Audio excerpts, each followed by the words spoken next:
Okay, so this is my next project. This is Paul, and I am the guy who was developing the Wheel of Time card game that I've been taking to Jordancon for the last few years as an experiment. And I took it upon myself to try to make something actually directly from the books this time. So, for those of you that aren't familiar, if you want your random Wheel of the Time facts for the day, this is the board for Sha'rah, which is the game that is described by Moridin in book 7, I think, and it's very briefly mentioned. But I was fervently looking online to try to find the full rules so that I could develop the entire game to be able to play it with friends because it sounded interesting. And as Morden describes it, stones and snakes and foxes are merely just offshoots of the much more superior game of Sha'rah. And he was allegedly a grandmaster based on this story.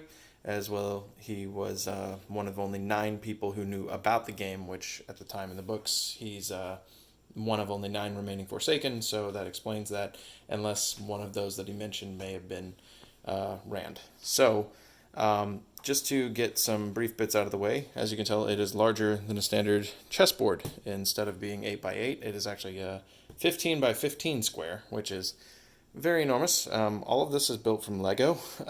That was my friend's brilliant idea to just do it in Lego so that we had something that looked very good and was sturdy, rock solid, and able to be played on. So I'm basically just going to give a general overview of the rules. I will be bringing this with me to Jordancon next year. And yeah, my wife just made the face of how are we going to get it there? I'm going to figure that part out. But I'm going to go over the brief bits of rules as well as I can't really do a full gameplay demonstration as I do not have another player, but I'll go over how the rules worked and the brief summary. I managed to actually find a blog online from 2011 that was done by another Wheel of Time fan. His name was, I believe, Martin Mittner, and he, according to what he wrote in the blog, he posted that he met with Brandon Sanderson at a convention that was not Jordancon and had brought a prototype of the game and got more rules out of Brandon, allegedly. Again, I can't confirm this, but he gave a comprehensive rule set that actually made some sense and followed in line with what the book said, but the books never fully described how the game was played. So I'm going to go over the rules that he summarized. I'm going to summarize those and show you what I built. Now, yes, he looks goofy, but this is the big piece. This is the Fisher King, or the most important piece on the board. And he goes right here, right in the middle of the board. He's the objective for the first part of the game after you get through the first phase of the game. So as you can tell, there's no pieces on the board. This is where I will say that if this is legitimately how the game was meant to be played, I am in awe of how well crafted the Wheel of Time just nuance is with game design strictly from the perspective of how Robert Jordan wrote it. I was like dumbfounded when I found out, because if you actually do some research and find out how Snakes and Foxes, which is a popular game in the books, is played, the objective of that game is to play on a spider web essentially, and the objective is to get from the center to the outside ring all the way back to the middle, and the rules can be found online, but it's got its own game and concepts and everything else. I do plan on trying to make a version of that can be playable potentially, but that one aspect of the game itself, that one part is alone enough to be a game.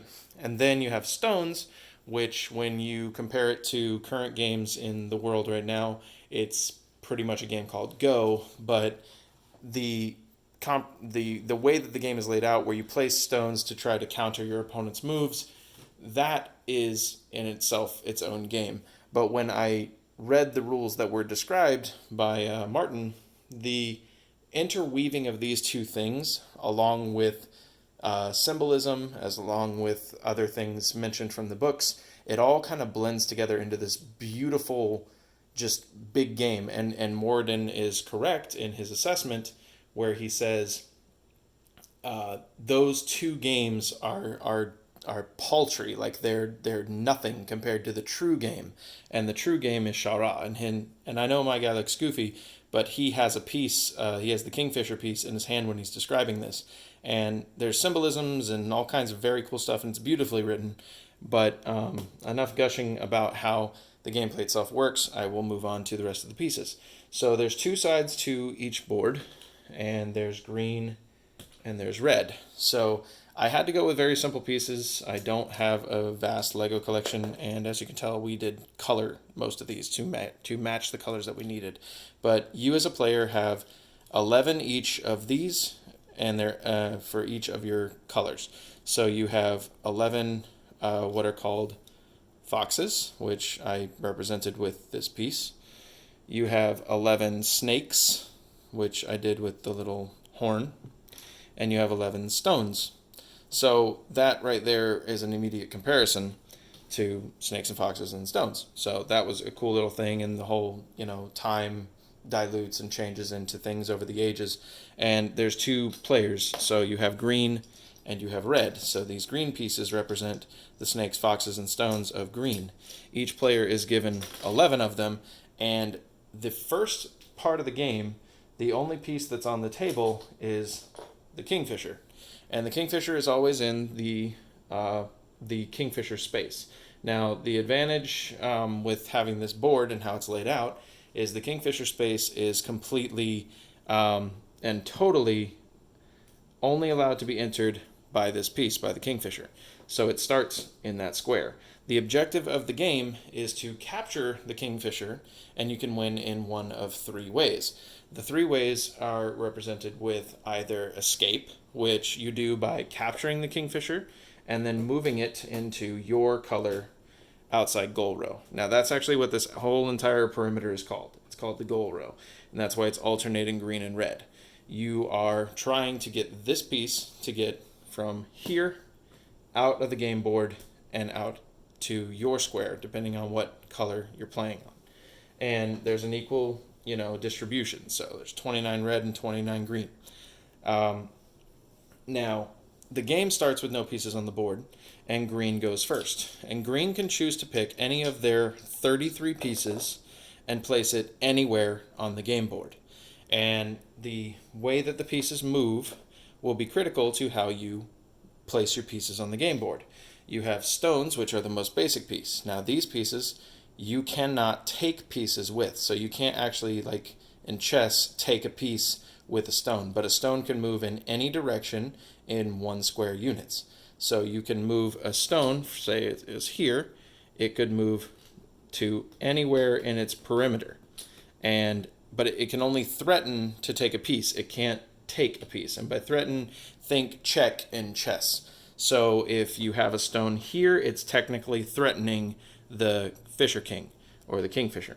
Then you have snakes, which snakes, again, the little horn, they are like bishops in chess. They can only move in straight diagonal lines and have to stay on the same color that they started on. So if this piece was on a white square, it would have to move diagonally, but it can at no point go into this middle square. And the snakes, as well as the foxes, have the ability to take pieces. So now you have the foxes. And the foxes, you can guess, are like rooks. So they can move parallel or perpendicular. They can go up, down, left, and right in any amount of squares and take pieces, but they cannot move diagonally under any circumstances. So the objective at the start of the game is you place a piece. Then the opponent is allowed to place any piece anywhere on the game board. And you move with this back and forth until eventually someone has all their pieces placed. And once you get to the last one, then the game legitimately begins. Once all 33 pieces are placed on the board, which I'm not going to make a big show of doing because it'll take forever, you start what's called the capture phase. So we've gone through placement phase, which is the beginning start of the game. That's when everybody places all 33 of their pieces on the board. So once everything is said and done, there will be 67 pieces on the board if you count the Fisher King. The next objective is to capture the Fisher King. In order to do this, you have to have only your pieces threatening the Fisher King to where there is only one route of escape, and your opponent cannot be involved in the pressure.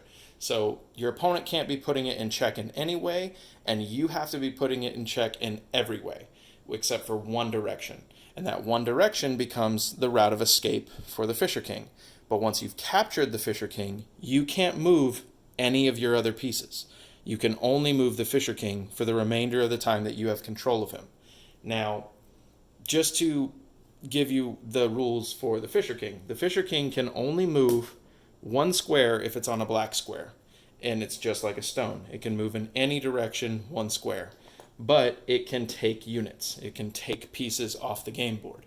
If it is on a white square, it cannot take pieces off the game board, but it can move in any direction, left, right, or diagonal, or up or down, in any direction in any number of squares, regardless of where he will end up. And so think of it as here it's a rook or a bishop or the queen, essentially in a regular game of chess.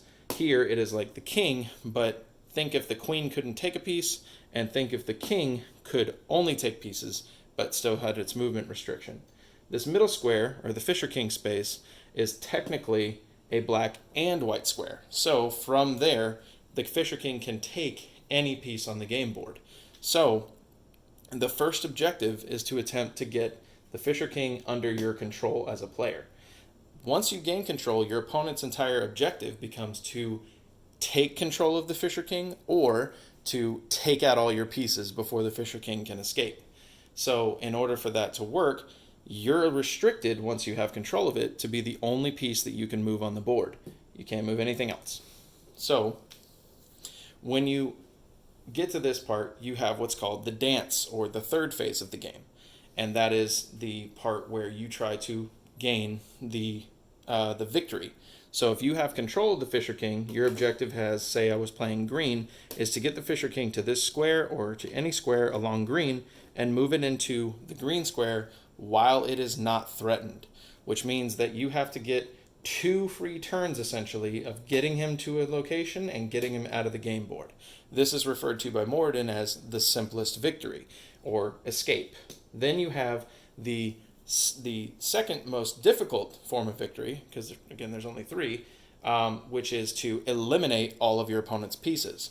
So say you have control of the Fisher King and you can't escape, well, the alternative is to take out every single one of your opponent's 33 other pieces. If your opponent has no other pieces on the board besides control of the Fisher King, which I don't think is even possible, then you win by a default. The hardest way to win in this game is to make your opponent be forced to move into your color on the squares on the outside, meaning that the opponent only has one way to go, and that one way to go is out into your color. If you force your opponent to move into your color, it's essentially the most difficult victory, or the greatest victory. Essentially the best way to humiliate the opponent. Now, I've tried, but I haven't gotten into a scenario in my head where I can see this happening, but according to the books and the rules, it is plausible. So that is the general rules of Sha'rah. And the only other things that were included that I saw was there's a rule called attrition, which is that if you have control of the Fisher King, but you can make absolutely no moves outside of putting the Fisher King in danger, then you have to give up one of your pieces on the board each turn until you can safely move the Fisher King.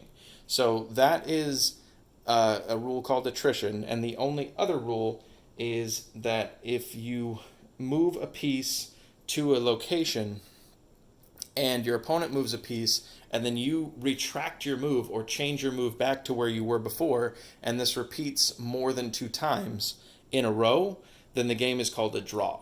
So there can be draws to the game, but I haven't had the benefit of actually getting to sit down and legitimately play this full game, but I am very excited to be able to show this to anybody interested at Jordancon next year, as well as to my friends, to at least give it a try. It was a very big endeavor to build all of this. I appreciate my wife for tolerating my ridiculous habits and wanting to build everything that I think I can play with. But this was my first endeavor doing this with Lego, and I hope that I get to have a lot of fun with this with people at Jordancon, and I'm hoping that, maybe if the show gets popular and they want to bring things from the books into the real world, maybe there will be a much more simple way to play Sha'rah than going to the store and buying over $100 worth of Legos to put together something to try out with friends, because that's what we do nowadays. So I hope everybody's staying safe with everything going on in the world. This has been my little project, and I hope I was able to educate some people on something that is actually relatively difficult to find on the internet. Everybody stay safe and have a good night.